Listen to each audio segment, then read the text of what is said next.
Pernah nggak sih kamu ngerasa stuck, ngerasa hidup gini-gini aja, kayak kamu tahu harus berubah, tapi nggak tahu harus mulai dari mana? Atau malah udah coba berubah, tapi nyerah di tengah jalan karena rasanya berat banget. Gua ngerti, soalnya gue juga pernah ada di titik itu. Nonton video motivasi tiap hari, dengerin podcast sukses, tapi tetap ngerasa kosong. Karena ternyata berubah itu bukan soal semangat sesaat, tapi soal ketekunan yang diam-diam, soal konsisten, bahkan ketika nggak ada yang tepuk tangan. Video ini bukan buat bikin kamu semangat sesaat, tapi buat nemenin kamu yang lagi ngerasa lelah tapi nggak mau nyerah.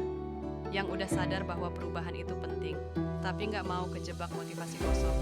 Karena kadang yang kita butuh bukan kata-kata besar, tapi langkah-langkah kecil yang bisa kita ulang. Banyak orang pikir berkembang itu butuh lompatan besar. Padahal yang paling sering bikin kita stuck itu justru target yang terlalu tinggi. Kita pengen langsung berubah jadi versi terbaik tanpa ngelewatin proses jadi versi yang cukup. Kita sering ngeremehin hal kecil, kayak bangun pagi tanpa snooze, nulis jurnal 5 menit sebelum tidur, atau sekadar berhenti buka HP pas makan. Tapi dari yang kecil-kecil itulah, identitas baru kita mulai terbentuk. Karena pada akhirnya, kamu bukan berubah karena motivasi, tapi karena kamu bikin kebiasaan yang baru.